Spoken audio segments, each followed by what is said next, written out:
Eu sou Marcelo Souza, sou físico de formação, com doutorado, mestrado e doutorado na área de física aplicada à medicina. Uh, Tenho experiência como professor universitário, fundador de empresas, investidor de empresas de base científica e também consultor de ciência e tecnologia. Eu atuo no IDOR, né, sou pesquisador associado ao IDOR, na área de biologia quântica, e eu tenho o prazer e a honra de dizer que eu fui introduzido à biologia quântica pela Clarice. Então, e o livro que a gente vai tratar hoje foi o primeiro livro que eu li, dessas enormes coincidências da vida. Eu li o livro quando acabei de ler, umas 2 semanas depois conheci a Clarice falando sobre biologia quântica, e até hoje eu fico acompanhando tudo que ela vai fazendo, postando, e então aprendo muito. E sou muito grato a ela e também aos autores desse livro, que para mim foi abrir uma nova via profissional na minha vida, né? Então, estou absolutamente feliz de a gente fazer esse clube do livro. Muitíssimo Marcelo, obrigado. para quem não sabe, conta o que é o IDOR, O assumindo que tem a gente que IDOR, não sabe o que é o vamos IDOR. lá. Exatamente. Então, duas coisas, né? O IDOR é a ciência pioneira. O IDOR é um instituto de pesquisa vinculado à rede IDOR, que é a principal rede, maior rede de hospitais do Brasil, e o IDOR é um dos principais privados de financiamento de pesquisa no Brasil. Pesquisa era muito voltada, mas observou-se a necessidade de pesquisa na área fundamental. E dessa pesquisa na área fundamental surgiu a Ciência Pioneira, que é uma iniciativa vinculada ao IDOR e cujo objetivo é, como o próprio nome diz, fomentar a pesquisa mais fundamental, mais básica. E dentre as várias vertentes temos aqui a biologia quântica. Então, eu tenho o prazer e a honra de presidir, liderar. Eu nem gosto nem de dizer assim, liderar, porque é tudo muito bem dividido aqui entre eu, Matheus, Pedro e a Rosiane. Então, nós quatro lideramos e carregamos o piano e varremos o chão da sala, se necessário, os quatro juntos, a gente trabalha muito bem em equipe. Então, basicamente é isso. Passar a bola aí para o Pedro, vai, que já está com o microfone aberto. Isso. Bom, eu acho que já tem um pessoal aqui que me conhece, conhece a gente, porque eu reconheço muitos desses nomes dos cursos do Quantum Bio BR que a gente fez.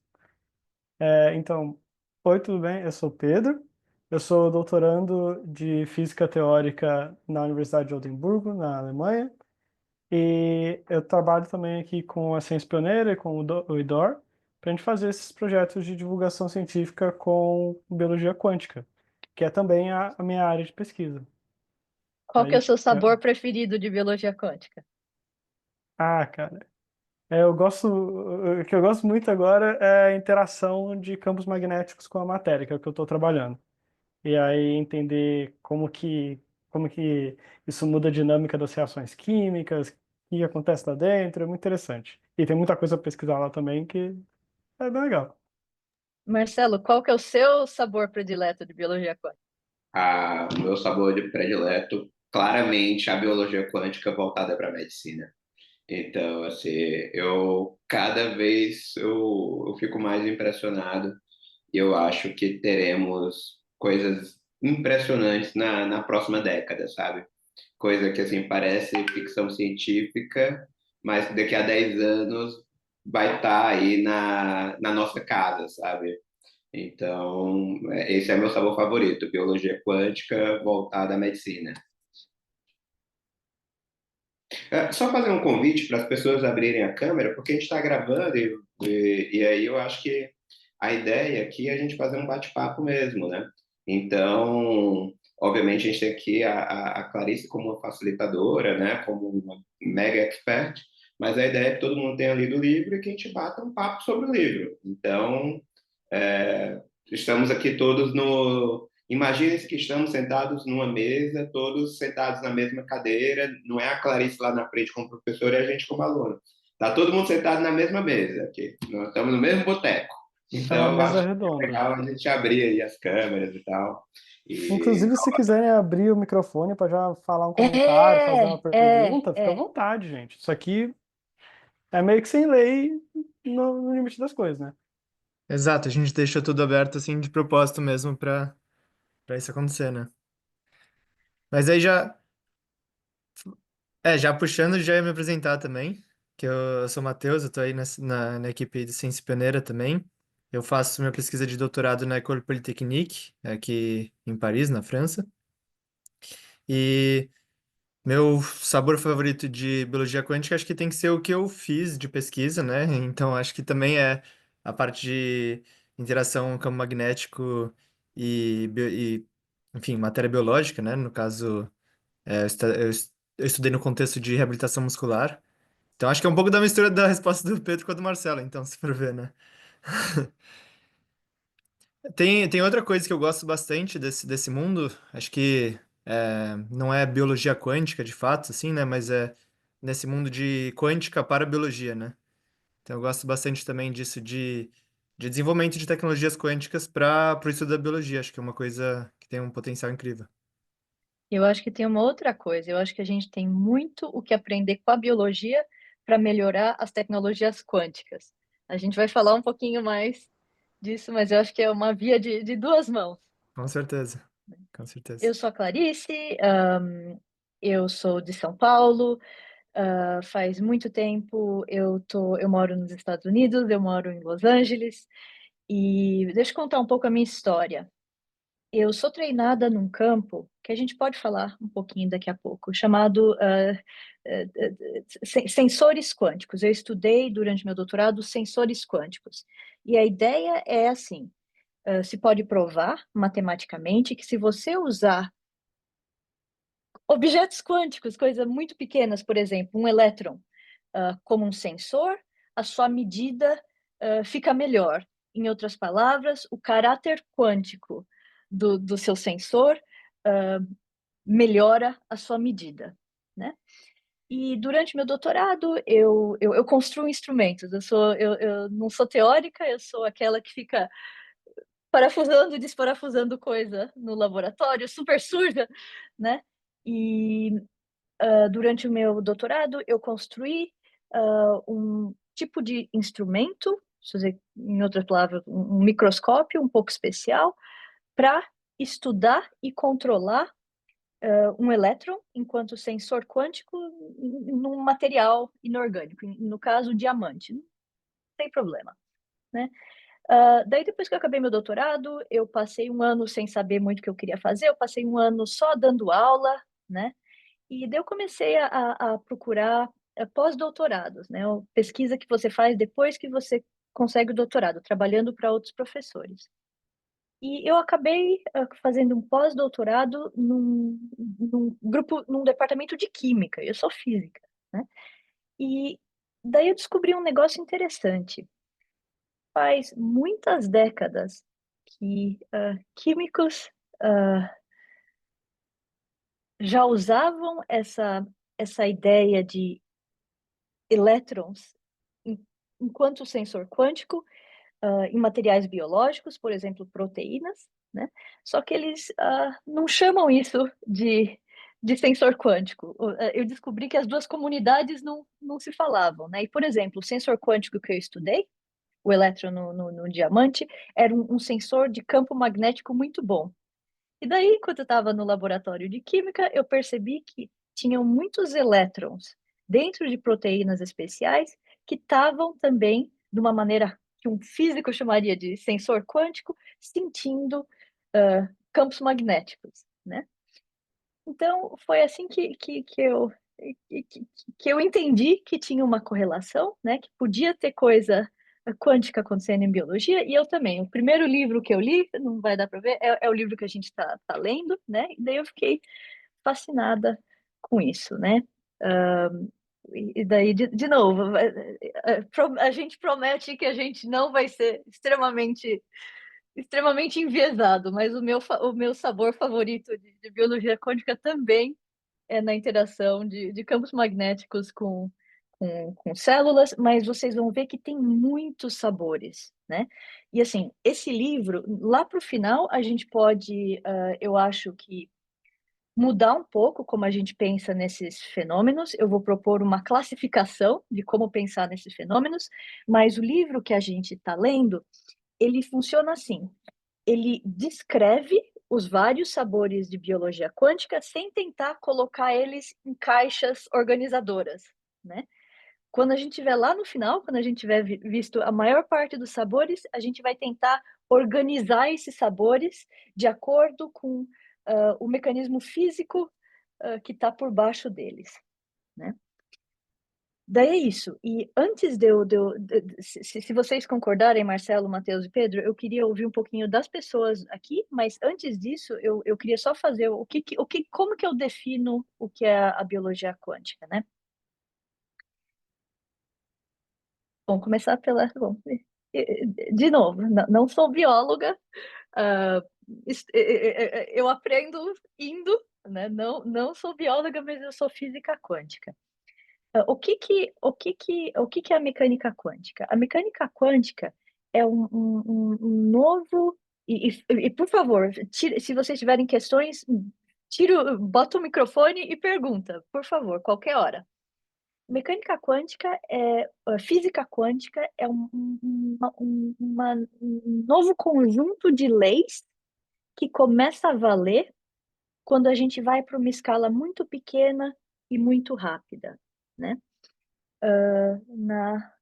Na escola, a gente aprende as leis de Newton, né, que estão atrás de todo o nosso mundo macroscópico, mas quando a gente vai para o muito pequeno, para o muito frio e talvez muito rápido, tem umas outras leis da natureza, né, que foi falado um pouco no primeiro capítulo do livro, que começam a valer, né? E a proposta fundamental da, da biologia quântica é que fenômenos que acontecem, por exemplo, dentro de células, numa escala muito pequena e num tempo muito rápido, consegue ter efeitos macroscópicos de como a biologia funciona, né? Eu passei a olhar isso como mesmo assim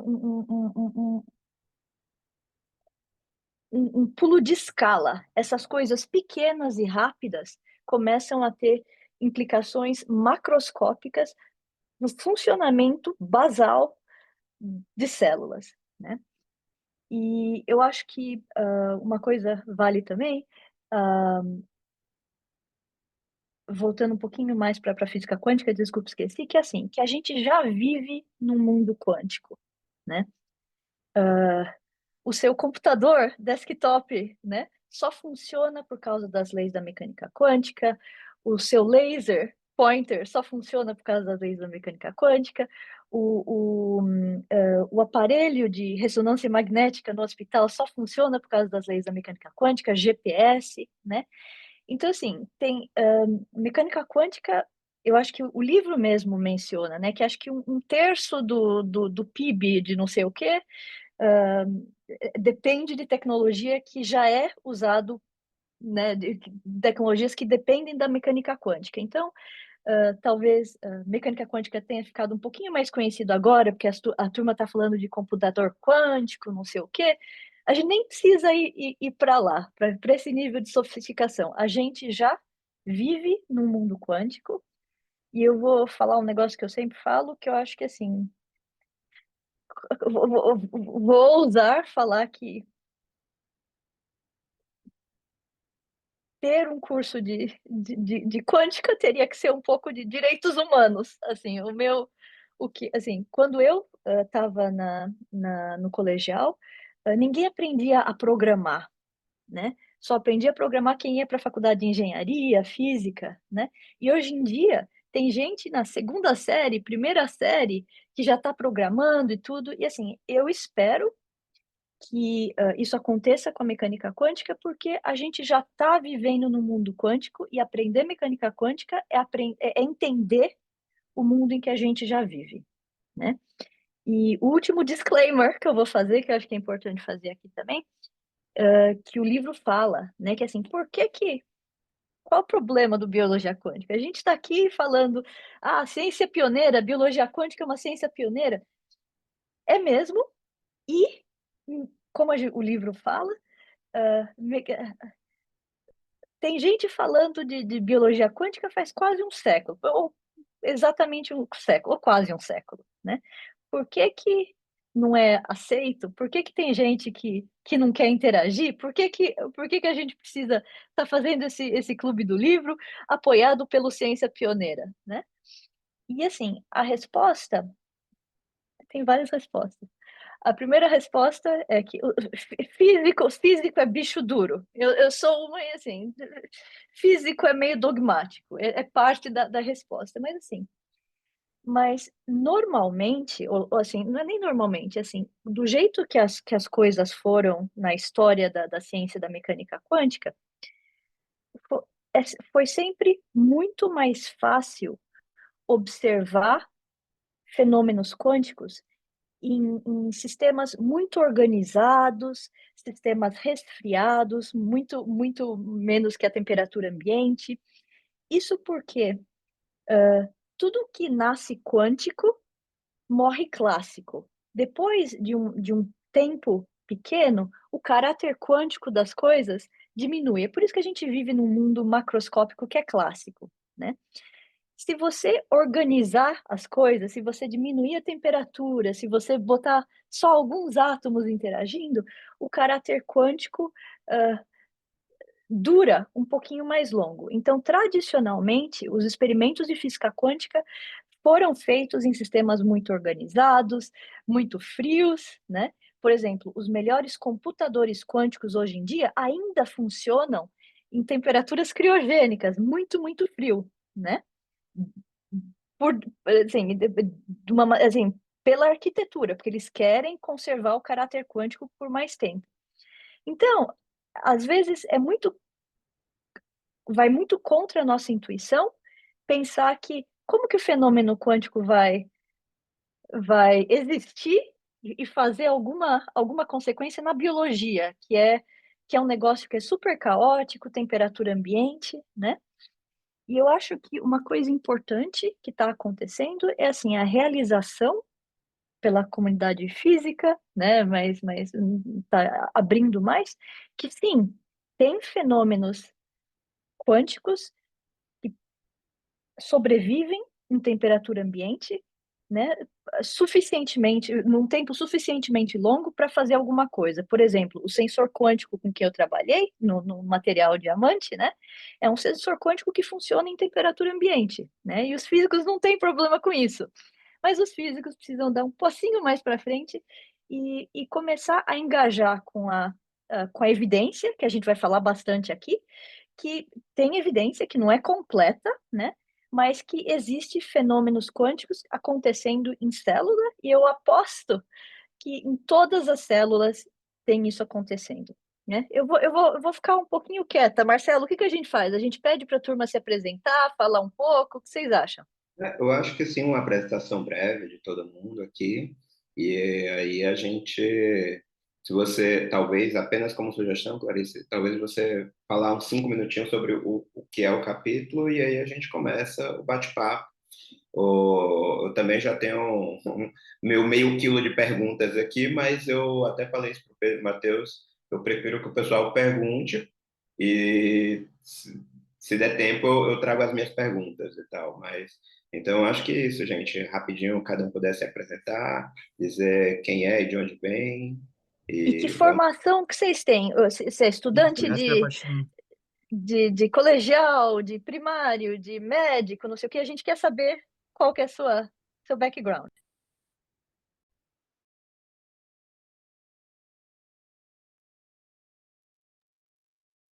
Bom, eu acho que a gente pode ir por ordem Eu vou fazendo. alfabética. Exato. Eu vou chamando aqui que tem os nomes, André Gomes, se puder falar, que eu já vou pegando aqui na ordem que aparece para mim. Bom, boa tarde, vou começar então. Vocês me ouvem bem? Perfeitamente. Ok.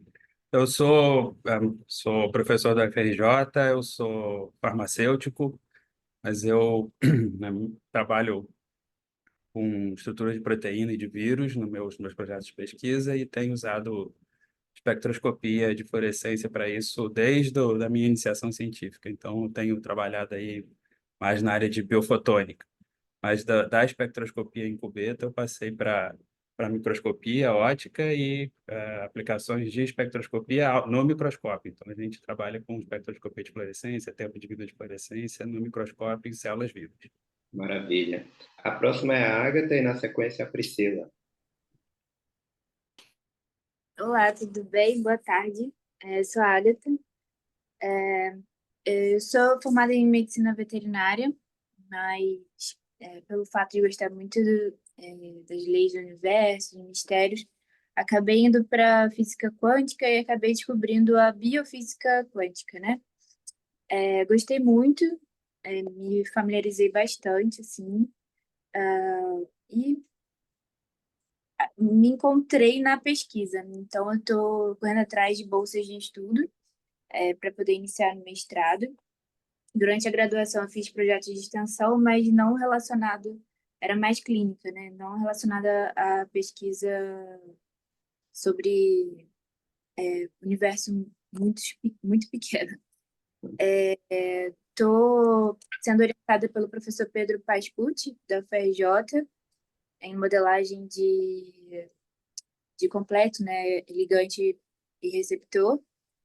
Estou com um projeto bem legal. A gente vai fazer essa modelagem, né, tanto na física clássica quanto na quântica. E estou correndo atrás e acredito que é isso. Vou conseguir, quero seguir no doutorado, pós-doutorado. E acredito que é isso. Eu sou nova aí nessa área. Maravilha, Agatha, obrigado. Aí, como eu disse, a próxima é a Priscila, e na sequência teve duas pessoas que entraram com o meu link, né, que aparecem aqui para mim como Marcelo Souza. Então, agora eu passo a bola para a Priscila e depois para as duas pessoas que entraram com o nome Marcelo Souza. Oi, gente, boa tarde. Meu nome é Priscila. Eu sou aluna de graduação da UFRJ. Atualmente, eu estou indo para o quarto período, ainda na graduação, estou bem recente. No ano passado, no mês de junho, eu iniciei no laboratório de pesquisa em neurociência molecular, lá no Fundão, e a pesquisa eu sou orientada pela professora Ali Isaac. A pesquisa é sobre como a pergunta, né, sobre como a desnutrição hipoproteica materna pode influenciar no desenvolvimento da doença de Alzheimer na prole. E a gente está, então, bem assim, curiosos com essa resposta. Estamos no processo de obtenção de material de pesquisa no modelo animal.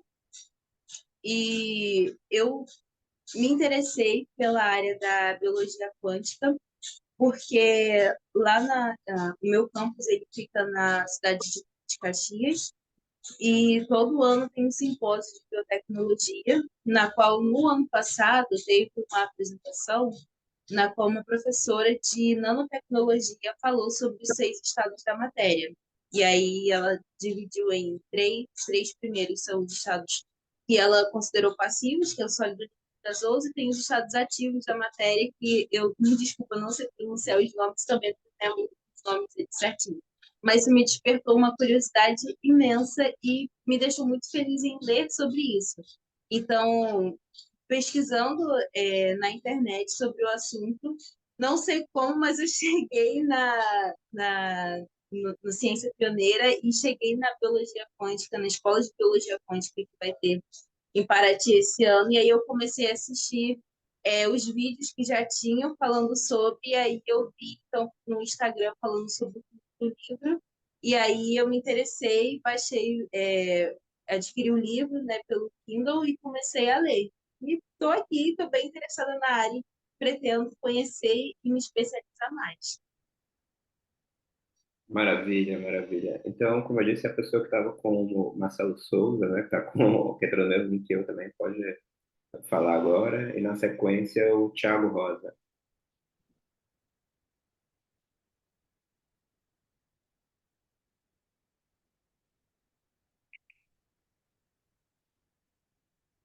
Oi, vocês estão me ouvindo? Sim, perfeitamente. Boa tarde, tudo bem? Eu sou a Iuama, eu sou formada em Ciências Biológicas, tenho, tracei uma trajetória na saúde pública, na Fiocruz, na ENSP, fiz neurociências e agora me vi completamente apaixonada pela biologia quântica. Eu estou acompanhando vocês desde o início, que vocês começaram com não sei, os simpósios, as apresentações como um todo, e estou querendo entender mais e mais, e assim, almejo conseguir alguma vaga, uma bolsa de estudo no Instituto IDOR. Você E tá Legal. é na isso. mailing list? Você tá na mailing list? Gente, coloquem a mailing list aí no chat, não? É, e também eu coloquei aqui o link para a escola e vou colocar, que foi comentado, né? Depois falo um pouco melhor sobre a escola. E também vou colocar o link do grupo de WhatsApp, que eu acho que é uma boa também, o Eu e-mail. faço parte desse link do WhatsApp, eu acho muito importante, bem enriquecedor. Parabéns para vocês, traz muito conhecimento. Ah, muito obrigado. E a gente toma o maior cuidado para também não ficar enchendo a caixa de todo mundo. Então a gente faz uma Não, curadoria para colocar de forma pontual e é bem bem isso. pontual, É muito isso aí. importante isso, bem pontual. Parabéns para vocês, e Pedro, é isso. Pedro Matheus, Marcelo, posso querem colocar botar o o e-mail? link? Oh, Pode falar, desculpa. claro. Posso botar o e-mail do meu mailing list? Por Do favor, por Big favor. Quantum Meeting? Tá. Claro, claro. E aí o Pedro e o Matheus também colocam o e-mail da Biologia Quântica e eu coloco o link lá do grupo, caso alguém não esteja no grupo ainda. Vocês veem, a gente Todo tem mundo muitas aqui já tem formas de o contato. comunicação. Tudo. Tá, valeu, Pedro. Agora, eu acho que o Thiago Rosa aqui que aparece para mim.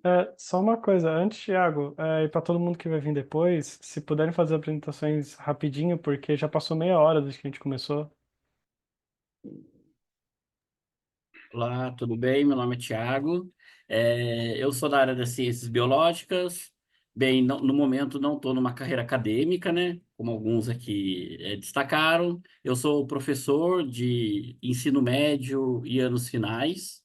Atuo em biologia no ensino médio e ciências nos anos finais. Bem, o assunto me gerou bastante interesse. Eu fiz, eu acho que o ano passado, teve um curso que eu acho que tá o Marcelo, o Pedro estava presente, que eu fiz, foi de alguns dias, e na verdade esse tema me chamou a atenção porque eu nunca tinha ouvido falar. Apesar de eu iniciar o livro e ver que está se discutindo há muito tempo, mas eu fiquei curioso em saber. E também, claro, me surgiu dúvidas que a gente sabe que essa palavra quântica gera muita é, charlatanismo, como diz no primeiro capítulo do livro, charlatões, charlatanismo, o que gera, e confesso que no primeiro momento eu comecei a ter essa dúvida. Será que será que é mais uma vertente ou não? Só que, como eu fiz esse curso ano passado, juntando com o início do livro, eu acho que é uma oportunidade de realmente conhecer o que vem a ser essas questões da biologia quântica.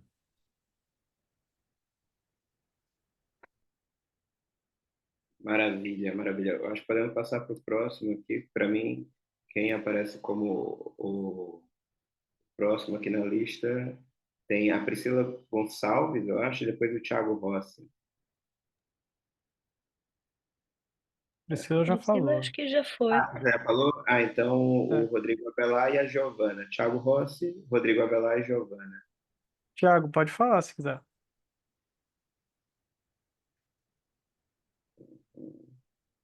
Se não quiser, tudo bem também.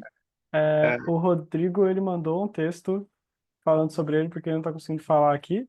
Aí, se é, me permitirem, eu vou ler aqui, fazer uma então deixa interpretação do a Rodrigo. Giovana pode falar, se a Giovana puder falar, e depois você pega. Pode Giovana, ser? tá. Bom, então enquanto a Giovana abre, você pode ir falando, Pedro. Bom, o Rodrigo Avelar falou boa tarde.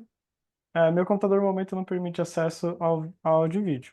Porém, sou Rodrigo Avelar, médico, cirurgião geral e médico legista. Para chegar na física quântica, passei antes e ainda estou na busca pela astronomia e cosmologia, estrelas, compostos químicos, partículas e por aí vai. Mas, claro, tenho muito interesse na aplicação em matéria médica em geral, diagnóstico, terapia, etc. Bem legal, a gente tem uma variedade de gente com diferentes interesses e diferentes origens. Isso está sendo muito interessante. E eu queria Maravilha. fazer um comentário que eu acho que é unânime entre a gente aqui do Clube do Livro. Que eu acho, pelo menos eu acho, eu tenho certeza que o Marcelo acha. Eu acho que o Pedro e o Matheus também. Que eu acho que a gente acredita que biologia quântica não é uma curiosidade científica. Bom, pelo menos eu acredito. Eu acho que vai ter muita implicação, né, no mundo real, uma vez que a gente consiga entender melhor esses sistemas. Então, eu só falando só ressaltando que eu acho que a biologia quântica tem muito potencial para fazer parte da vida, né, das pessoas, que é assim, é um novo botão para atuar em biologia. Não é só, vamos pensar em, né, assim, nada contra, mas eu acho que tem uma possibilidade de biologia quântica influenciar a vida das pessoas big time. Desculpa, Perfeito. vai. Não, acho ótimo. Eu acho que agora vamos lá, vamos para o livro, né? Você quer fazer uma breve explanação do capítulo 1, ou então do livro em geral e É específico do capítulo? capítulo 1 e 2, né? É Ou era outro só capítulo e 2. É, não, 1 até e se você 2? quiser também pode falar do 1 e 2 já na sequência, já junto, né? A gente trata os dois juntos, Porque o então, primeiro é beleza. só a introdução, né? É Mais verdade. curtinho também. Então, eu quero jogar a questão de volta. E aí, gente, o que fala o capítulo 1 e 2 do livro? O que vocês... A gente está aqui para explicar, tem um monte de conceito de mecânica quântica para explicar que é mencionado, tem uns conceitos legais, né? Que é que, por exemplo, no capítulo 2 fala que é muito, de novo, vai contra a nossa intuição, né? Que a vida, as células,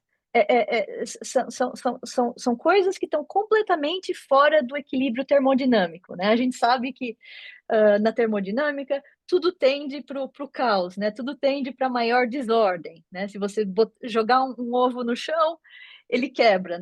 É muito pouco provável que um ovo quebrado se refaça e forme ovo de novo, né? E eu acho que é muito interessante que a gente pense que biologia é, por definição, né, uma célula que se consegue manter viva, é um sistema que está fora do equilíbrio, né? E uma coisa interessante, eu acho que é essa realização, né? Que, que assim, que do mesmo jeito que o ovo, uma vez que quebra, não vai se formar de volta, o livro menciona que uma célula, uma vez que morta, ninguém conseguiu fazer o caminho inverso ainda, né? E eu acho que, para mim, a coisa que fica desses capítulos é assim, a biologia é um sistema fora do equilíbrio, né?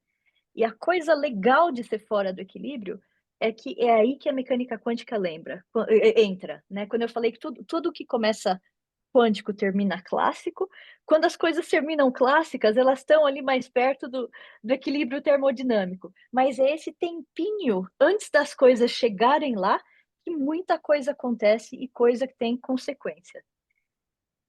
Né? E daí o livro descreve vários princípios que eu acho que daí eu acho que se alguém perguntar, eu vou pedir para o Pedro e para o Matheus explicarem o que é dualidade, partícula, onda, essas coisas, tem Heisenberg, inigualdade de Heisenberg.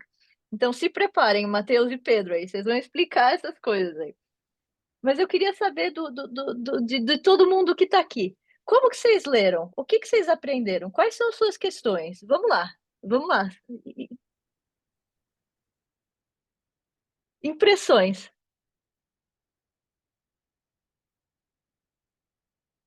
Às vezes eu acho que as pessoas têm medo da Eu gente. vou A gente começar sorri, então, a eu vou gente... dar o start aqui. Vai, muito bem. Vai. Eu não consegui ler o capítulo 2 ainda, mas eu li o primeiro, né? Então eu vou falar a partir dele e vou para poder depois semana que vem. Enfim, o primeiro capítulo eu achei muito interessante.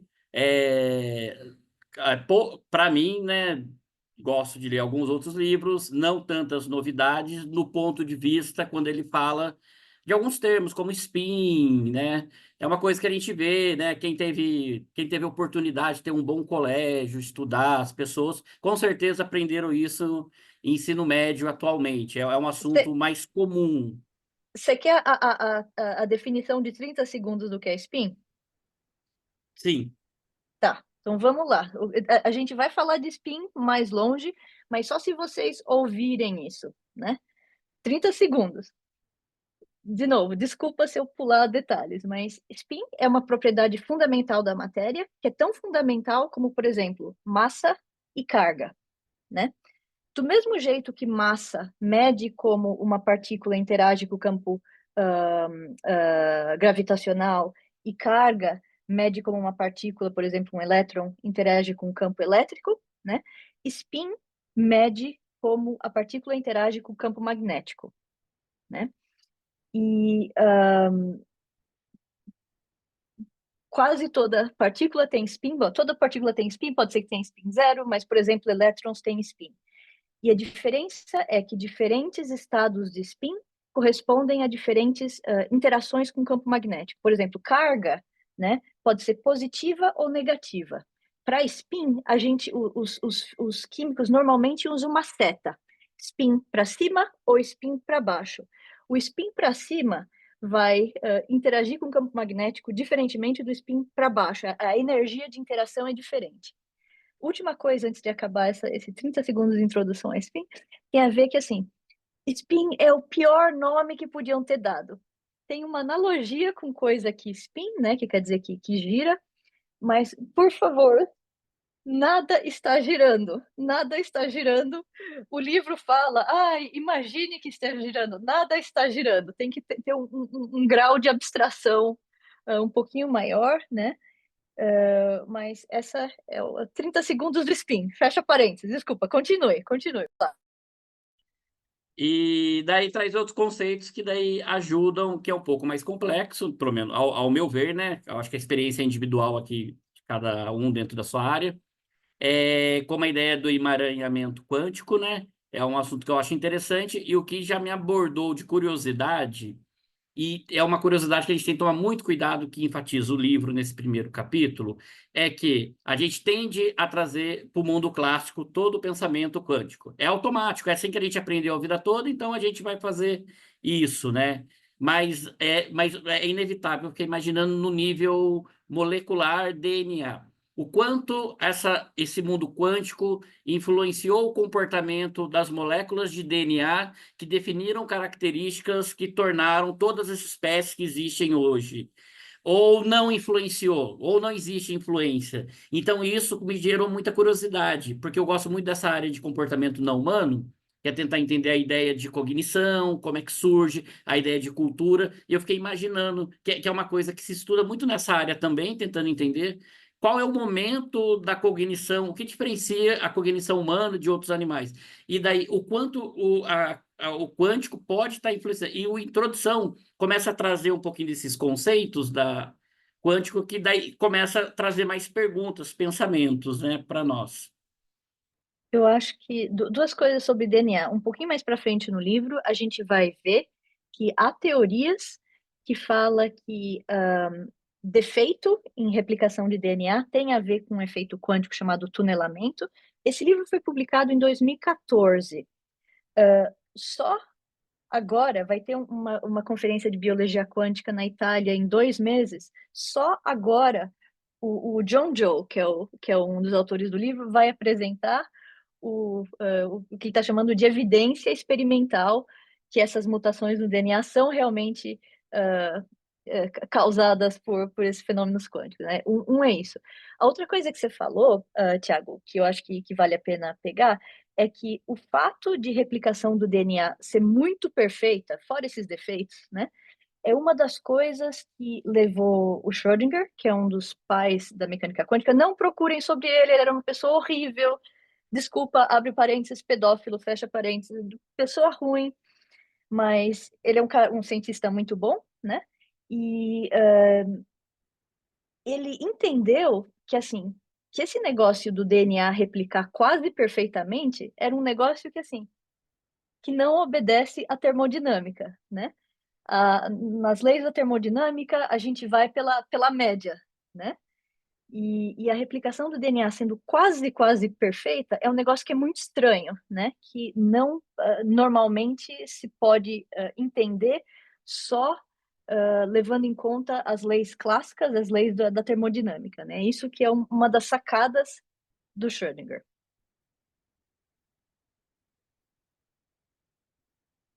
Quem mais? Quem mais quer falar o que leu, o que aprendeu, o que tem questão? Vai, Priscila. Eu gostaria de tirar uma dúvida. No capítulo 2, deixa eu acessar aqui, página 25, fala assim, sobre o emaranhamento, que ele ainda não foi mencionado, né? E aí ele vai falando que, assim, por exemplo, partículas que já foram próximas, mas depois se tornaram tão separadas que ficaram em pontos opostos do universo, podem, pelo menos, em princípio, ainda estar ligadas. E aí eu fiquei com uma dúvida, assim, qual seria a propriedade ou especificidade que essas partículas elas possuem para se reconhecerem mesmo em longas distâncias? Eu tenho explicação, mas eu quero saber se o Matheus ou o Pedro querem tentar. Bom, vou dar uma ideia de uma resposta aí, o Pedro complementa, Clarice também. Mas sim, são algumas. Isso, na verdade, de emaranhamentos, assim, uma definição um pouco mais da física fundamental, significa só que você só consegue descrever uma daquelas partículas com a outra junto. Não dá para você descrever uma sem descrever as duas ao mesmo tempo, basicamente. Então, elas estão conectadas de alguma forma intrínseca. Isso é chamado, tipo, isso é o emaranhamento, basicamente. Mas as características que, por exemplo, elas compartilham quando elas estão emaranhadas é, por exemplo, o spin, que a Clarice estava falando. Então, se elas estão emaranhadas, a partir do momento que elas estão nesse estado, não importa onde elas estiverem no universo, no momento que eu medir o spin de uma delas, a outra, não importa onde ela estiver, imediatamente vai ter o mesmo spin daquela. Ou o spin oposto, enfim, depende de como funciona. Mas esse é um exemplo. Se quiser complementar aí, Clarice. Eu tenho uma analogia. Mandei um request para dividir a tela. Eu acho que é o Pedro que está com a licença aí, né, Pedro? Aê, muito bom, Já permiti obrigada. aqui. Eu vou deixar meu vídeo Ótimo. desligado porque meu PC não tá aguentando. Tá. Ó, esse é só um slide, tá? Em inglês, emaranhamento fala entanglement, né? Então, a ideia que nem o Matheus estava explicando é que, assim, dois objetos estão emaranhados, se no momento em que você aprende uma coisa sobre a partícula, instantaneamente você aprende alguma coisa sobre a outra partícula. Se alguém tiver problema com esse instantaneamente, por causa da velocidade da luz, a gente fala depois, mas esse instantaneamente não contradiz nenhuma das leis da física. Se alguém quiser falar sobre isso depois, a gente fala, mas não tem nada de mágico sobre isso. E assim, se Eu você quero está fazer incomodado, você não é o único que está incomodado com isso. Assim. muito bem, assim, e Essa é não uma das melhora. perguntas do milênio. E não melhora com o tempo. Pelo menos no meu caso não melhorou. Marcelo, melhorou para você? Nunca. Nunca, ok. Deixa eu fazer um exemplo. Assim, olha para essa figura aqui, é uma analogia imperfeita, tá? Imagina que eu tenho duas bolas, uma verde e a outra vermelha, né? E eu coloco essas duas bolas dentro de duas caixas. Uma caixa, e daí eu misturo as caixas, uma caixa fica comigo e eu dou outra para o Pedro, que leva para casa dele lá na Alemanha, né? O que acontece? Eu sei que nas duas caixas tinha uma bola verde e outra bola vermelha. No momento que o Pedro está lá na Alemanha, já com a caixa dele fechadinha, eu abro minha caixa aqui em Los Angeles. E eu acho que tem uma bola verde dentro. No momento em que eu abro e vejo a bola verde dentro da minha caixa, eu não tenho dúvida nenhuma que na caixa do Pedro vai ter uma bola vermelha, né? Então, é nesse sentido que é mais ou menos, de novo, analogia de estado emaranhado. Quando eu descobri que a minha bola era verde, instantaneamente eu descobri que a bola do Pedro era vermelha, mesmo sem o Pedro ter aberto a caixa, né? Então, desculpa, Agora, é o melhor que podemos fazer. Eu não sei, alguém vai acrescentar? Mas eu acho que está correto isso, porque eu, algumas noções são muito importantes, que, por exemplo, você tem dois objetos que você quer emaranhar eles, você não consegue emaranhar eles à distância, você tem que fazer eles interagirem diretamente um com o outro. E essa é uma das principais concepções que a gente tem que ter em relação a emaranhamento. Eles têm que interagir diretamente em algum momento para estarem emaranhados. E aí, fora isso, tem toda uma discussão. O emaranhamento está conectado com um dos maiores problemas da física atual. É muito difícil de compreender, mas é exatamente o que o Matheus e a Clarice falou mesmo. É essa ideia de que você tem dois objetos que interagiram de alguma forma e agora um depende do outro de uma maneira muito intrínseca. Não, e só lembrando que, na verdade, a gente falou que dois objetos, mas dois ou mais, né? Pode ter um emaranhamento com várias coisas, assim, vários princípios de computação quântica partem desse princípio de quanto mais objetos emaranhados, melhor para você ter uma computação quântica ainda melhor, mais poderosa. E eu vou falar uma coisa que o Matheus e o Pedro vão ficar bravos comigo. Vocês vão ficar bravos. Não é exatamente isso, mas um emaranhamento de um só sistema quântico tem um outro nome, mais ou menos.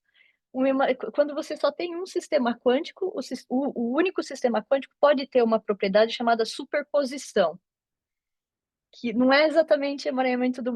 Aliás, eu já vi um artigo chamando emaranhamento de uma partícula superposição. Eu sei que não é exatamente isso, mas eu queria falar um pouquinho de superposição. Vai, Matheus, vai, Pedro. Manda o que é a superposição, talvez no contexto da bola verde e vermelha. De uma mesma bola verde e vermelha. hum, Eu acho que geralmente é mais simples pensando em onda, não é? o experimento da dupla fenda, eu acho que é um ótimo de explicar a superposição, né? Mas a dupla fenda, eu acho que a gente está indo muito alto nível, cara. Vamos começar um pouco mais. Porque assim, o que é superposição? O que significa superposição? Superposição é você meio que ter duas coisas que geralmente nós chamamos de estados, mas vamos chamar de coisa aqui, que estão postas uma sobre a outra. E aí, o que eu acho uma analogia muito boa. Tudo em mecânica quântica se comporta com o que a gente chama de movimento ondulatório. Se comporta igual uma onda. Então, eu acho que ajuda muito a gente pensar em ondas sobre uma poça d'água. Quando a gente joga uma pedra na poça d'água, a gente vê as ondas se espalhando, né? E a onda sobe e desce.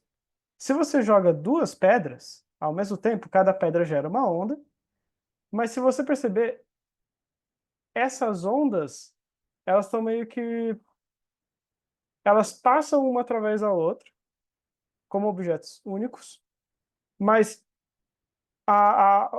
toda a onda que está na poça é uma superposição dessas duas ondas, porque se você pega um pedaço da poça, você vai ver ela ondular de uma maneira que é uma combinação das duas ondas.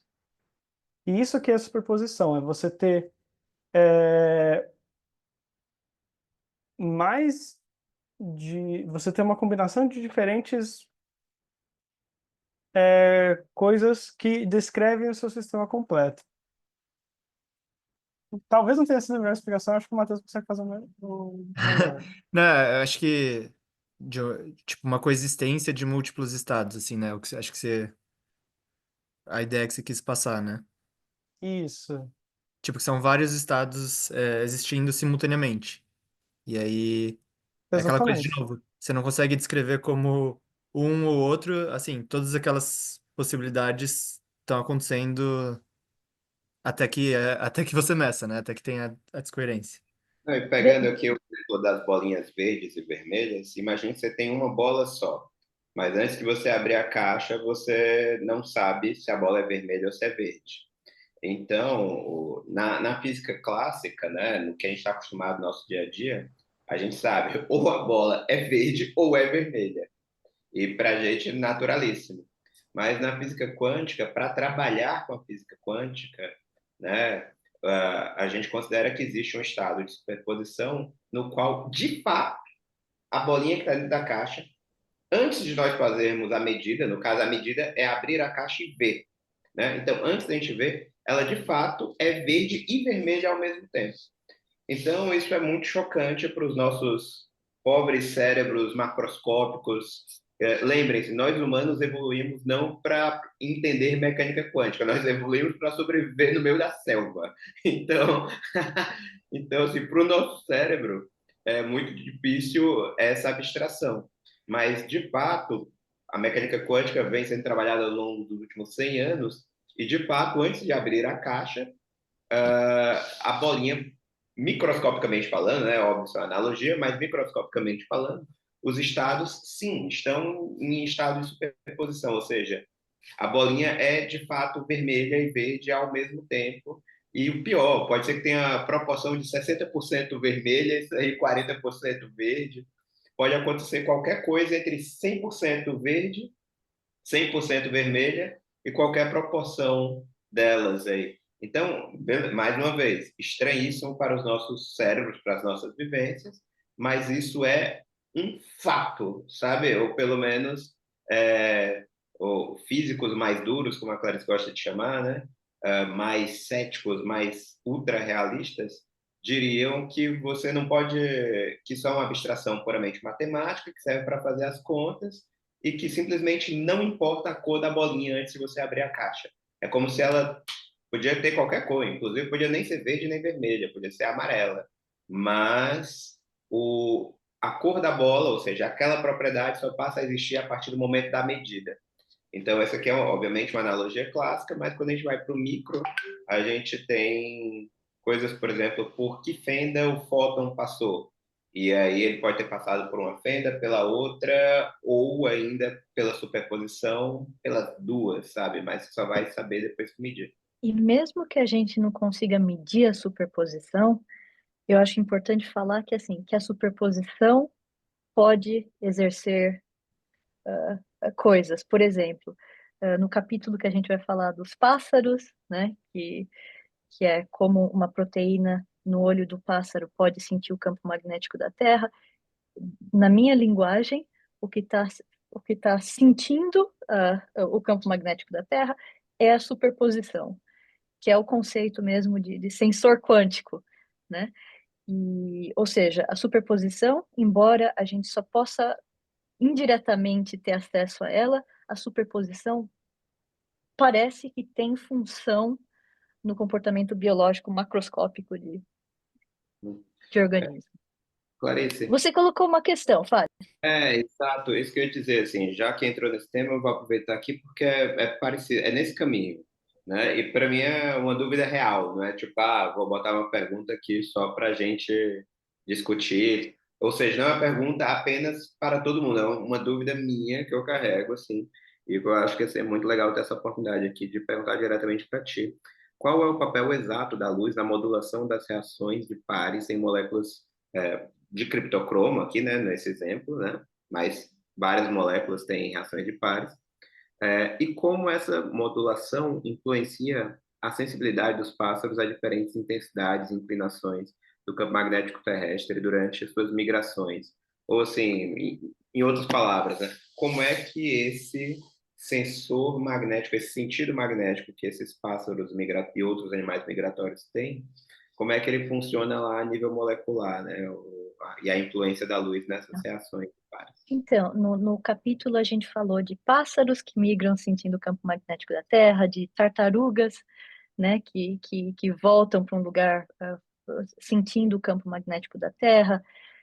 Borboleta, eu acho que o mais impressionante é borboleta, que a borboleta ela migra, né? Só que ela várias gerações migram. Tipo, a borboleta vai um pouquinho, morre, e o filho da borboleta sabe que tem que continuar a migração. É um treco muito louco, né? E como a gente vai ver, esse processo de interação com o campo magnético parece ser mediado por spin, né? Em particular por superposições de spin. A luz, Marcelo, e o Matheus e o Pedro me corrijam. A luz é a coisa que inicia essa reação química. Na maior, se não na totalidade das reações desse tipo, que são sensitivas, são sensíveis ao campo magnético via o spin, essas reações são fotorreações. Elas começam com a absorção de um fóton, né? Aliás, eu não sei, eu desconfio, eu posso estar errada, que existam reações desse tipo que não sejam fotoiniciadas. Eu não acho que elas tenham sido muito estudadas, porque luz é uma coisa que os físicos têm muito acesso, e químicos, no laboratório, né? Então, toda coisa que depende de luz é fácil de estudar. Então, nessas reações que são mais estudadas, que tem a ver com os pássaros, mas não só com os pássaros, eu vou manter que essas reações são indiscriminadas na natureza, eu acho, né? São super correntes. Essa é a minha visão parcial. Dando Essas... um Vai, exemplo vai. rápido do que eu fiz, eu pesquisei justamente esse mecanismo que a Clarice está descrevendo no contexto da reabilitação muscular. Então, na verdade, quem estava sentindo o campo magnético ali eram as células-tronco, e aí a gente estava tentando entender esse mecanismo para saber como que as células-troncos faziam a migração dela com base no campo magnético local ali do E se corpo e aplicava a também luz? Se aplicava a aplicava luz? luz. Eu fiz, Ah, enfim, eu fiz todos os testes para basicamente ver se o radical pair, né, o mecanismo do par radical, era um bom candidato. Então eu fiz os experimentos nas gaiolas de Faraday, então sem campo magnético. Fiz experimentos sem luz, naquelas caixas pretas, né? Fiz medida de emissão de fóton das células para ver o quanto que elas estavam emitindo depois da ferida. Enfim, tudo para entender se era realmente esse mecanismo que estava acontecendo lá. o que você viu na caixa escura? Então, a principal coisa é que as próprias células estão emitindo luz. E elas estão emitindo no comprimento de onda azul, inclusive, Exatamente o meu ponto. Obrigada. Ótimo.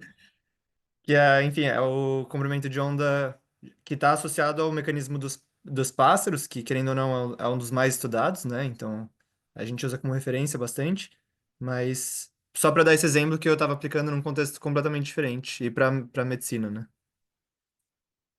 Vai, Pedro. Só uma coisinha que eu queria adicionar. Você perguntou, Clarice, um tempo atrás, o Peter Hoare publicou um artigozinho falando: será que é par radical? Eu mandei para o Matheus, acredito eu.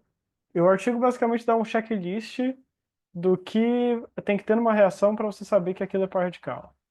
Isso eu não, que é o nome desses pares que tem na reação das aves. E uma das coisinhas no checklist é ser ativado por luz. Porque você precisa ter esse primeiro chute de energia para ele ativar nesse sentido. Mas eu não tenho certeza Então, se há uma reação que tem outra fonte de energia, né? Então, eu lembro de uma discussão que eu tive com o Daniel um tempo sobre isso. Eu lembro da gente desenhar um esquema que tinha uma flecha de um negócio que não era fotoativado. E o Douglas Brash, sabe aquele cara de Yale que de vez em quando vem no Big Quantum Meeting? Ele me mandou eu não sei se funciona, porque eu não sei se é inicializar. Desculpa, termo técnico, gente, rapidinho. Eu não sei se dá para você inicializar o spin desse jeito, mas o Douglas Brash me mandou uns papers sobre thermally generated radical pair, de spin radical gerado por energia térmica. Eu não entendo o suficiente. Eu sou muito curiosa, eu queria entender mais. Que legal, eu vou atrás disso também agora. Parece interessante. Interessante mesmo, bem Depois você interessante. explica pra gente. Depois vocês dois, Matheus e Pedro, explicam pra gente, pra todos nós. Fazer um journal club sobre esse artigo. Vai, André. Eu fiquei curioso sobre o experimento que o Matheus falou de fazer experimento com as células-tronco na caixa preta, que as próprias células estavam emitindo luz, e luz no comprimento de onda azul. De onde vem essa luz? Qual é a energia? O que está emitindo esses fótons?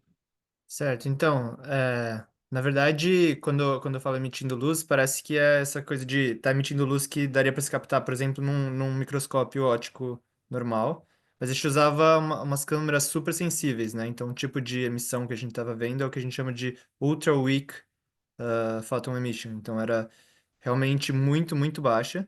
E a gente só acredita que isso seja útil para o mecanismo do pararadical, justamente porque você precisa, para ativar cada um, você precisa de um fóton, né? Então, se você tem um fóton, você consegue ativar daqueles mecanismos, e aí com vários desses você tem isso acontecendo, enfim, de forma macroscópica, né? Com E, e um efeito esses, biológico. e esses fótons, eles são produtos de um monte de reação química que acontece na sua célula, né? E, Então, aí que eu ia chegar também, traçar da onde ele vem exatamente é um problema. O que a gente consegue fazer, por exemplo, o teste que eu estava fazendo especificamente era, eu cultivava células em cultura 2D mesmo, e aí eu fazia uma ferida, e aí eu via nessas duas condições, né? Uma antes da ferida, duas enquanto as células estavam migrando, três depois da migração celular, e aí eu media essa ultra weak emission de fótons, e daí eu comparava qual que era a diferença. Então, por exemplo, o que eu vi foi que durante a migração das células tem um aumento da luz azul, e depois, quando a ferida está cicatrizada, decai. Então, é difícil traçar de onde está vindo, qual que é a ação, a gente só consegue ver o efeito final, né? Eu ia perguntar se você tentou interferir em algum sistema de geração de energia, mitocôndria, etc., mas se você fizesse, ia interromper a migração e todos os outros processos também. Então, na verdade, tinha uma pesquisadora lá do laboratório que estava justamente trabalhando com isso, com tentar tirar a mitocôndria, colocar, eu não sei exatamente explicar a pesquisa dela agora, mas ela brincava com isso, de mexer na mitocôndria para ver quais eram os efeitos nesse tipo de tratamento. Tratamento que eu chamo porque a gente estava tratando as células com luz ou campo magnético, né? Variando essas coisas para entender como funciona. Legal, obrigado. Imagina. Oi, será que posso falar? É, então, eu sou bem leiga, né, nesse assunto, mas sobre o que eu li no livro, sobre alguns estudos que eu tenho, quando fala luz, até no livro mesmo menciona, ele fala sobre frequência e, na verdade, quando fala energia, né? A luz, para mim, ao meu ver, seria a frequência e a... Na verdade, a energia seria a luz e a frequência, se eu não me engano. Porque conforme você tem mais energia, ao meu ver, seria a luz e o comprimento de onda da luz em maior frequência. Isso gera uma energia. Acredito que seja isso. o Marcelo é especialista. Oi? O Marcelo é o especialista. Ah, sim, em luz, em frequência, né? E acaba gerando uma vibração e acredito que isso seja a energia, né? Eu sou bem leiga, só que assim, eu sou muito curiosa nesse assunto. Então, assim, quando vocês falam de luz, na minha cabeça vem isso, de energia, vibração, frequência. Na verdade, vibração é a energia que é emitida, né, através da luz e do padrão de frequência do comprimento de onda, né? Que a luz, a luz é o fóton, né? Então, assim, cada comprimento de onda, né, ali, né, tem a sua frequência, acredito eu que seja isso. Então, assim, quando vocês conversam, assim, vem tudo na minha cabeça, né? Acredito que seja isso. Não sei se fui bem clara, se foi. Foi bastante clara. O interessante é que cada molécula, na verdade, até cada átomo, né? Cada átomo, cada molécula, tem o que a gente chama de espectro de absorção e espectro de emissão. Então, por exemplo, algumas moléculas, assim como a gente falou de mitocôndria agora há pouco, né? O citocromo C oxidase, que é o complexo 4 do ciclo de Krebs da mitocôndria, ele tem um espectro de absorção que ele tem dois picos, né? Um no vermelho, cerca de 660 nanômetros de comprimento de onda, e outro que é no infravermelho, em torno de 850 nanômetros. E quando eles absorvem esses fótons, essa molécula, na verdade uma macromolécula, um conjunto, né? Ele é um motor molecular e ele gira com mais velocidade, então isso aumenta a produção de ATP.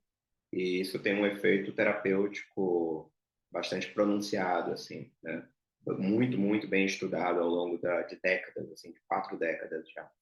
E isso é um exemplo, né? Então, pegando um pouco da pergunta anterior, na verdade, as reações químicas, muitas delas têm subproduto fótons. Sendo que ao longo da história da química, ninguém ligava para isso. Assim, você tem o, produto, o reagente A com o reagente B, aí a setinha gera o produto C com o produto D. Sendo que, na verdade, é o produto C mais o produto D mais fótons emitidos. Então, os fótons, eles são uma assinatura de qual reação química aconteceu. No futuro, quando a gente conseguir ver o espectro, ou seja, analisar o quanto de fótons saiu de cada canto, a gente conseguiria fazer a matemática inversa e dizer quais reações químicas aconteceram ali. Agora, mais uma abstração. Imagine isso com a precisão que a gente conseguia saber quais reações químicas acontecem. A gente sabia simplesmente detectando esses fótons ultra fracos, os espectros dele, nós seríamos capazes de pegar uma amostra e saber qual foi a infecção que aconteceu ali. Em qual estágio está uma cicatrização de uma ferida, né? Como o Matheus comentou, está emitindo azul. Então, assim, no futuro a gente conseguiria ter fármacos específicos para cada etapa da cicatrização da ferida, porque a gente saberia exatamente cada padrão de luz que está sendo emitido ali. Então, e era sobre isso que eu falei no começo, na introdução, de coisas que para a gente hoje parece ficção científica, mas que certamente daqui a 10 anos nós teremos diagnósticos quânticos, né? E aí eu vou me dar a liberdade aqui, já que estamos entre colegas, estamos entre amigos que estão lendo o mesmo livro, é, e também jogar um pouco de confete para o meu amigo Matheus, que na minha visão, essa pesquisa que ele faz tão brilhantemente, no futuro poderia descobrir um novo sentido dos seres vivos. Então, por exemplo, nós, seres humanos, nós temos 7 sentidos. Na escola a gente aprende 5, né? Visão, audição, tato, paladar e olfato. Mas ainda tem interocepção e propriocepção, né? A propriocepção está relacionada com a nossa direção e a interocepção com como o próprio corpo, como o sentido de órgãos internos, digamos assim, como a gente sente os órgãos internos. Mas será que a gente não teria aí um sentido quântico, magnético, que não está localizado em um canto, como, por exemplo, a gente está localizado nos olhos, mas estaria localizado dentro de cada célula, sabe? E aí, de fato, é a pergunta mesmo, é a indagação. E se, de fato, as pesquisas do Matheus levarem a isso, eu quero ser convidado, quando ele for receber o prêmio Nobel. O cara tá lá batendo palma. mas, mas e aí, o que é que vocês acham? A minha aposta é que toda célula tem essa capacidade de sentir campo magnético. Toda, toda. Eu não acho que tem exceção. Assim, é engraçado porque você falou, não acho que tem exceção, mas é aquela coisa de biologia, né? Nunca duvide da biologia, né? Porque sempre tem exceção, né? Eu vou botar no chat uma lista que eu compilei de 5 artigos de review que falam todos os efeitos de campo magnético fraco em células. Eu vou jogar aqui só para vocês verem que, assim, as pessoas, faz décadas que as pessoas veem que campo magnético fraco tem efeito em célula. Olha essa lista, gente. Se É. você tem 25 páginas de efeito de campo magnético em células por toda a árvore da vida. Vai, Marcelo. Vai, Marcelo. Eu ia perguntar. Não, é o outro, talvez alguém que esteja com o meu login aí, mas nem eu comentar nada. Eu ia Posso fazer perguntar. eu tenho um comentário para fazer sobre a sua pontuação, Agatha, que é assim, que luz é um pouquinho diferente de vibração, né? Luz tem energia, e vibração também tem energia, mas são coisas um pouquinho diferentes. Por exemplo, a unidade de luz é o fóton, né? Todo feixe de luz é composto por fótons. A analogia disso para vibração, né? Assim, vibração de coisa, é o fônon, né? Então, então as duas coisas carregam energia, mas elas são um pouquinho diferentes. Uma é causada por fótons e a outra é causada por fônons. Eu acho que o livro não fala sobre isso, mas existem muitos fenômenos quânticos, não só em biologia, que são ajudados por vibração, por fônons. A gente pode falar disso um pouquinho mais para frente, mas só para pontuar que são coisas um pouquinho diferentes. Bem, obrigada. E queria tirar uma dúvida também. Quando a senhora fala de campo magnético fraco, no livro também menciona isso, seria o campo magnético da Terra que é fraco em relação às células, e com isso as células têm essas ligações intermoleculares, ligações não covalentes? Seria isso? Tem uma física em informação junto com o Marcelo. Aqui. Assim, normalmente, e usa o termo fraco pela seguinte razão. Quando as pessoas começaram a fazer experimento com spin, que tinha a ver com campo magnético, eles normalmente usavam campos magnéticos muito fortes. Por exemplo, o campo magnético da ressonância magnética que tem no hospital, né? Esse é o campo da ressonância magnética normalmente nuclear, né? Então você precisa de bobinas muito, muito fortes, né? A coisa legal, que a gente pode falar mais para frente, a coisa legal desse fenômeno de interação de campo magnético fraco com biologia é o seguinte, é completamente contraintuitivo, a gente vai falar disso depois. Mas o que acontece é que, assim, se você plotar o tamanho do efeito, sei lá, o quanto o campo magnético altera a divisão de célula, a magnitude do efeito, como função da força do campo, quão grande o campo é, né? Essa curva não sobe, não só desce, ela vai para cima e depois vai para baixo. Ou seja, para esse tipo de fenômeno, que tem a ver com pássaro, mas não só com pássaro, campo magnético forte, maior, não significa um maior efeito. Né? O que é super louco, o que é bem louco, é completamente entendido do ponto de vista da química, a gente pode falar isso depois, é muito conveniente, porque para mexer nessas reações químicas a gente não precisa de uma bruta bobina, a gente pode usar, sei lá, o celular para fazer o campo magnético, né, que altera essas coisas, e eu acho que é por isso que se usa normalmente o adjetivo fraco, né, para fazer a diferença com esse fenômeno que faz muito mais tempo é estudado, que tem a ver com ressonância magnética nuclear e de elétrons, né, que precisa de superbobinas. E só para dar um pouquinho da ordem de grandeza, o campo magnético é medido numa unidade chamada Tesla, por exemplo, tem várias unidades, chamada Tesla. Na ressonância magnética, naquele negócio que tem no hospital, tem mais ou menos uns 3 Teslas.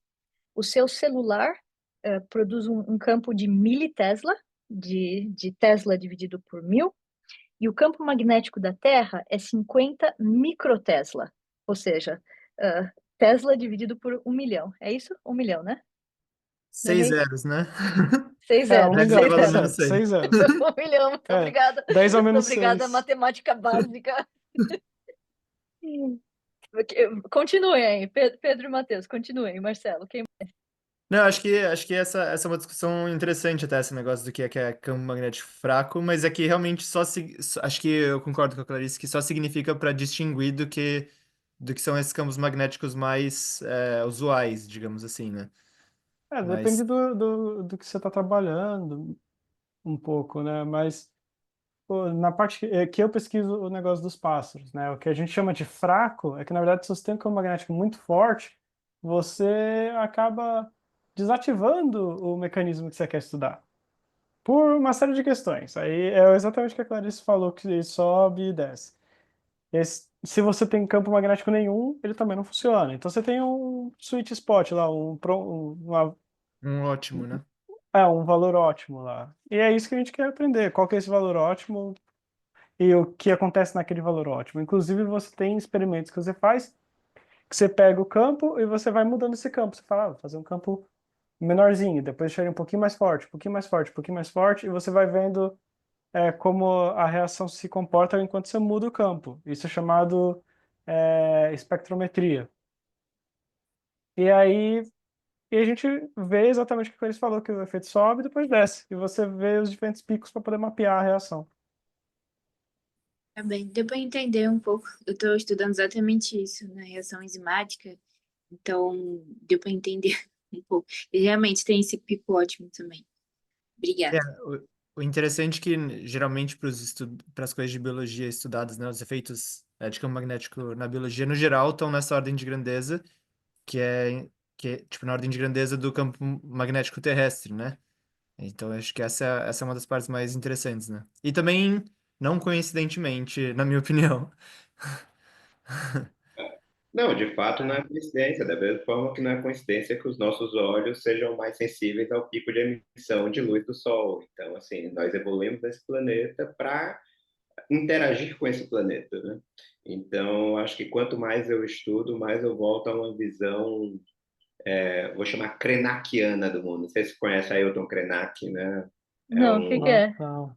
Ailton Krenak é um indígena brasileiro genial, assim, genial. Escreve livros espetaculares e ele sempre pontuando assim, o que vocês brancos chamam de ecologia é o que a gente faz há 10 mil anos, é nosso modo de vida, é simplesmente o que nós somos. Então ele defende, ele, assim como Davi Copenau e Yanomami, que escreveu A Queda do Céu, indígenas brasileiros assim, geniais. Eles defendem que o que se torna cada vez mais óbvio, né? Nós somos parte da natureza, partes integrantes e nos comunicamos o tempo todo com a natureza.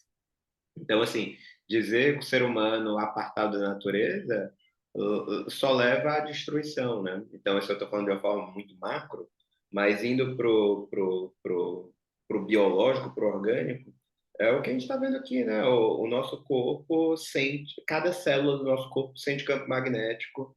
Por quê? Porque a gente está interagindo com o campo magnético da Terra a todo momento. Você coloca um ser humano no espaço, sem o campo magnético da Terra, uma série de doenças, digamos assim, do espaço acontecem, né? Então, se a humanidade realmente tem planos, digamos assim, de sair deste planeta, desse nosso pálido ponto azul, a gente também vai ter que levar essas questões em consideração também, né? Não só a microgravidade, que gera problemas nos ossos, nos músculos, mas a falta de campo magnético certamente vai atrapalhar uma cicatrização de ferida se a gente estiver no meio do espaço, né? Mas, gente, o papo tá extremamente bom, mas assim, eu não queria que a gente furasse o que a gente tinha determinado, né? De 1 hora até 1 hora e meia. Então, assim, eu tenho uma pergunta aqui que eu gostaria muito de fazer. Então, se ninguém for fazer uma pergunta agora, eu queria colocar a minha. Tem uma pergunta no chat. Será que não é a minha própria? Eu acho que é a Que minha. você perguntou. Então pode ser. É que eu já tinha planejado as perguntas antes, então já tinha deixado aqui por escrito para ficar mais bem elaborada, né? Mas então, tem um ponto, né, que o Schrödinger ele propôs que a ordem em sistemas vivos se mantém através de um cristal aperiódico, né? Como essa ideia se relaciona com a crescente compreensão de redes complexas e auto-organização em sistemas biológicos? A ordem encontrada em organismos vivos é um reflexo direto da ordem subjacente das leis da física, ou, ou emergem propriedades completamente novas a partir da complexidade crescente dos sistemas biológicos. In a nutshell, né? Em resumo, como a Clarice colocou no começo, ao longo de séculos, imaginamos que a biologia estava ali determinada pela termodinâmica, pela física estatística, então era tudo caótico, mas na média tínhamos ordem a partir do caos, né? Ou seja, na média as coisas eram ordeiras. Então, assim, por exemplo, pegando uma panela de pressão, a gente não sabe, obviamente, qual molécula de ar vai bater na parede da panela, mas a gente sabe que o resultado dessas moléculas batendo na parede da panela é a pressão que pode ser medida lá dentro, ou seja, um número que determina trilhões e trilhões de batidas de moléculas na panela. Então, isso, digamos assim, seria a ordem a partir do caos. Mas o que o Schrödinger propôs, e principalmente falando dos cromossomos, né, que é a ordem a partir da ordem, né? Então, essa ordem vinda da física quântica, da mecânica quântica. Então, assim, se a Clarice pudesse explicar um pouco mais para a gente, ou a gente discutir aqui entre nós, Eu não que tenho a mínima ideia nem de como começar a responder nem isso. como elaborar, né? Eu tenho uma Desculpa. pergunta para você, na verdade, Marcelo, sobre a sua pergunta. Uma pergunta sobre a pergunta. Não, mas então, cara, eu botei por escrito já há algumas semanas justamente por isso, hein, porque para mim é uma das minhas grandes dúvidas, assim, porque a parte da termodinâmica eu até entendi, para mim eu consigo entender a biologia a partir da termodinâmica e da física estatística, mas o que eu vejo na raiz da biologia quântica é justamente essa ordem a partir da ordem, né, que é, como exemplo, essa questão dos cromossomos, né, que a mecânica quântica permite que tenhamos coisas ordenadas, né? Mas vai lá, Matheus.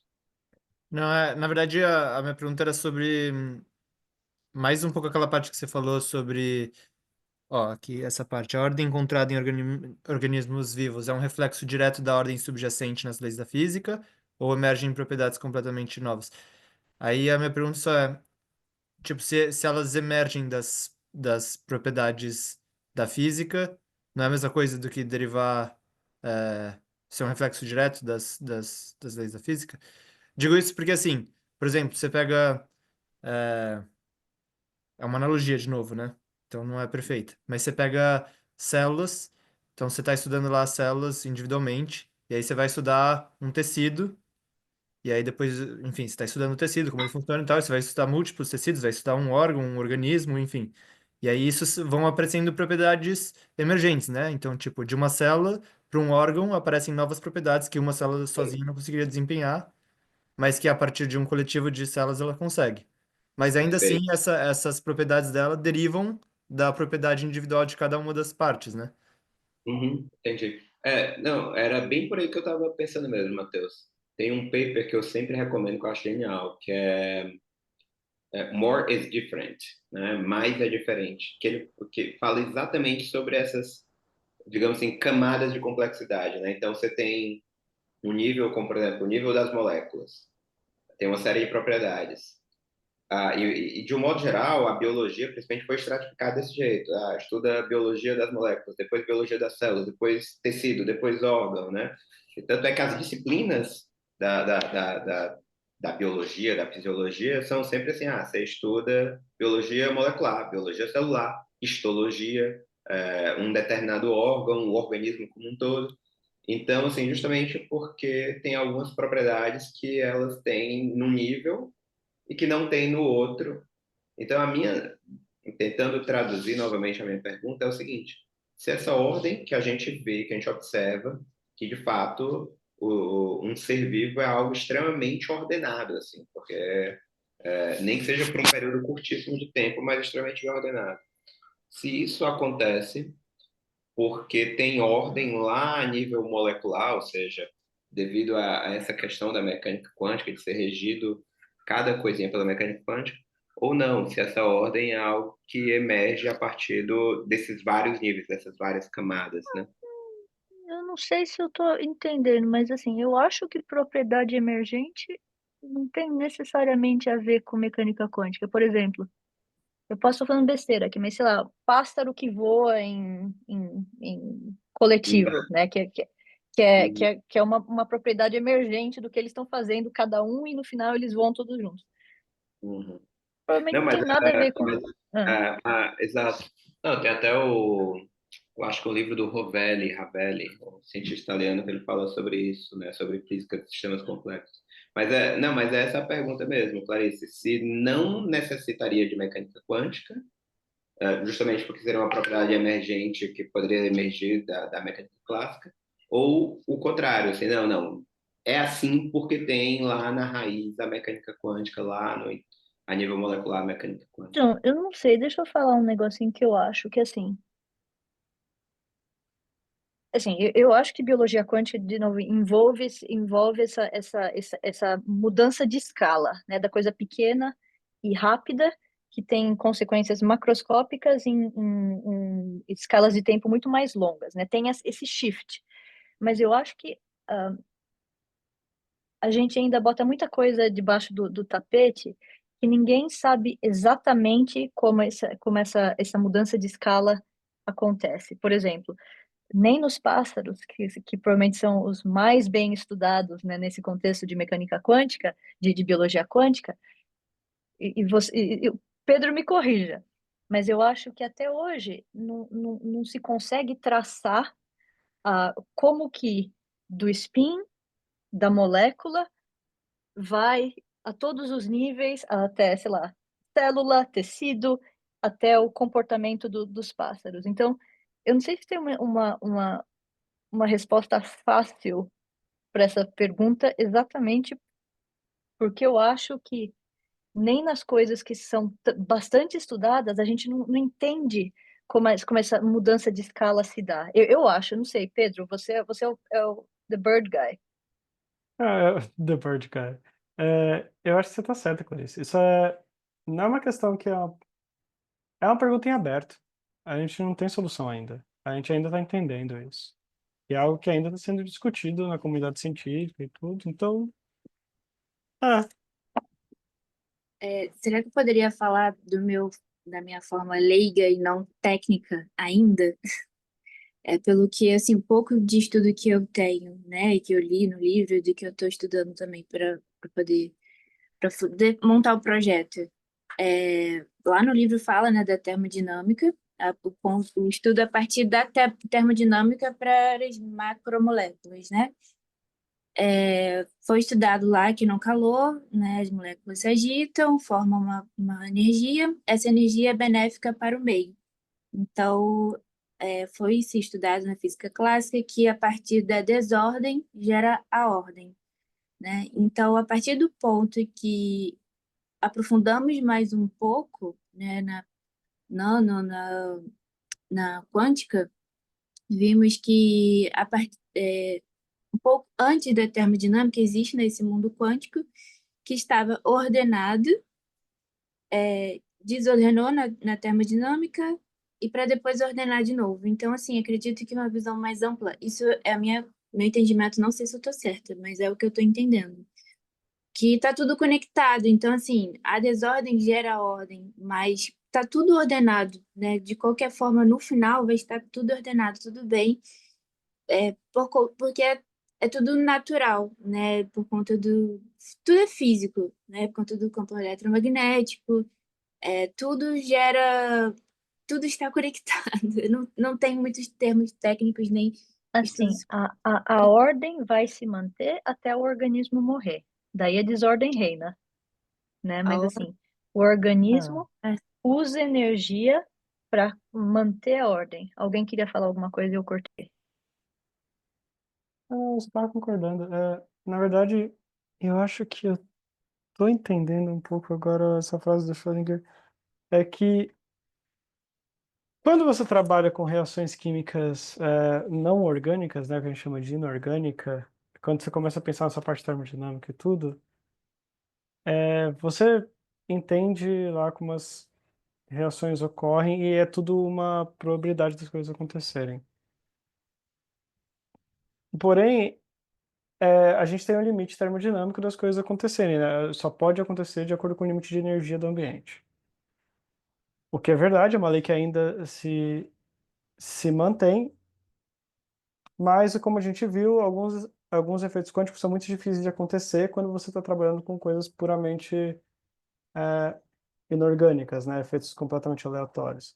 Quando você vai para um ser vivo, a gente tem uma série de aparatos moleculares, uma série de as reações não estão ocorrendo soltas, né? As reações estão ocorrendo dentro de um ambiente muito bem controlado.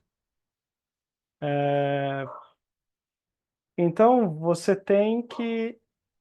A gente não acaba não tendo mais o problema a- tanto da aleatoriedade quanto você teria se você tentasse fazer uma reação química num tubo de Bunsen. Acho que é esse o nome. Eu sou teórico, eu não lembro o nome dessas coisas. Então, assim, dentro do ser vivo, você tem máquinas moleculares que criam moléculas. Se você vai tentar. E ela cria só um tipo de molécula perfeito.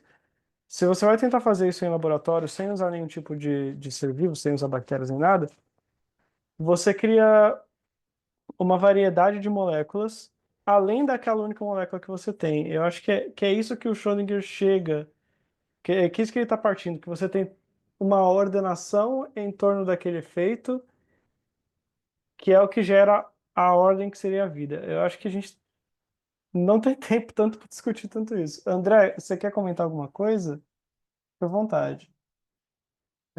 Sei lá, de repente entrar na discussão, eu sou professor de metabolismo energético, né? Eu dou aula de metabolismo na graduação. O que eu sempre digo para os alunos?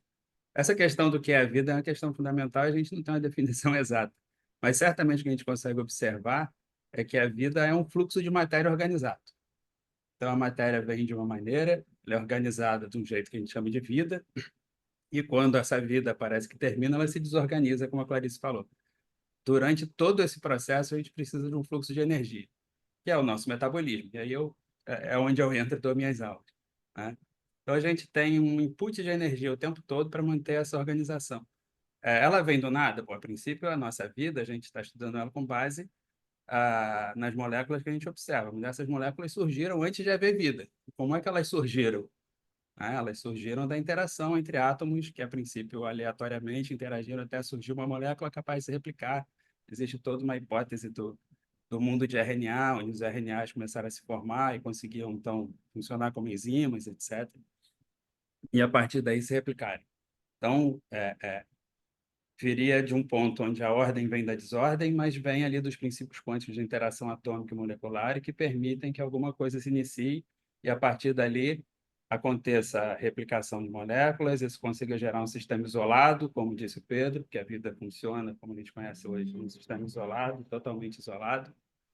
Totalmente não, né? Interagindo com o universo, trocando com o universo, mas isolados dentro de um saquinho de membrana, né? E trocando energia. Quando essa troca de energia entra em equilíbrio, ela não tem mais um fluxo, ela entra em equilíbrio, essa organização se desfaz.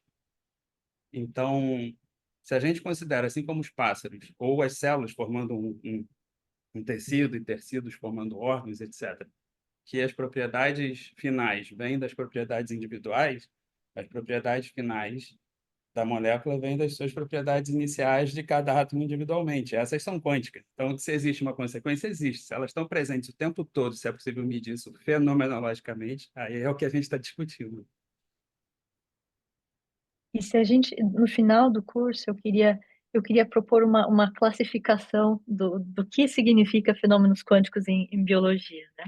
E o que você falou, eu acho que faz parte da classificação, né? No final das contas, biologia é quântica, porque todas as moléculas são compostas de átomos que se juntam através de reação, de ligações químicas, né? Eu acho que tem tudo a ver. E eu queria falar um pouquinho mais sobre isso lá para o fim. Uma coisa só para um comentário, né? A nossa física e informação entrou ali com o Marcelo, você vê que a informação dela está lá, é a carinha do Marcelo, né? Então, onde é que está? O que comanda a organização? Tem um código no DNA que diz como é que a gente vai funcionar. Está lá. E é mantido também com gasto de energia entre as gerações, né? Então, a gente tem um códigozinho que organiza a matéria nesse fluxo. Esse é o princípio mínimo, né? É o paradigma de um gene e uma função.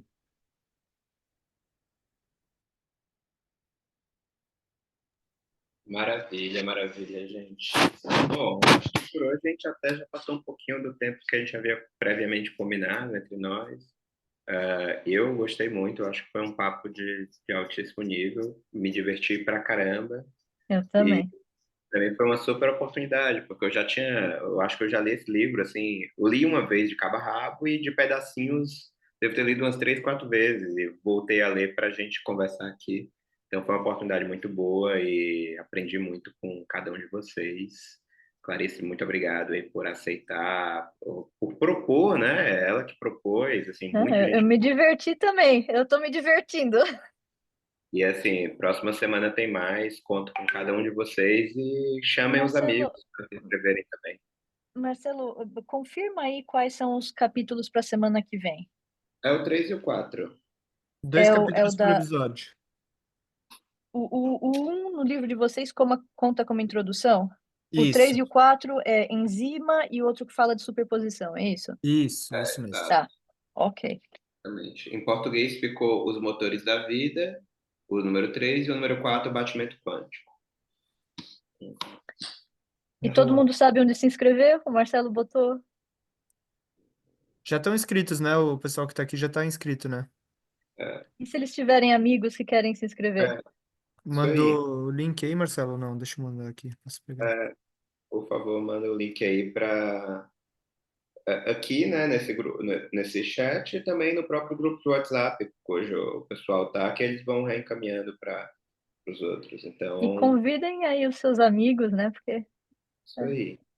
E lembrando, né, que quem está interessado, o melhor canto do mundo para aprender vai ser a Escola de Biologia Quântica que a gente vai fazer em agosto. Então, a assim, primeira do mundo, a primeira do mundo, vai ser né? sensacional. Então, inscrevam-se para a escola e indiquem, compartilhem, porque vai ser uma oportunidade única mesmo na vida, assim. Então, bom, é isso, gente. Muito obrigado. Boa, só para terminar aí, mandei o link aí para inscrever, para quem quiser mandar para os amigos, para a família, enfim. Fica à vontade. Aí. Depois, e compartilhem também o grupo de WhatsApp do clube. Essa semana, na próxima, a gente envia de novo o link também pelos e-mails. Tá? E é isso. Tchau, tchau, gente. Muito obrigado. Obrigado, Obrigada gente. pela Valeu, Tchau. gente. Foi um participação, prazer. gente. Tchau, Tchau, tchau. Tchau. Até semana que vem. Tchau. Semana que Tchau. vem. Tchau, obrigada.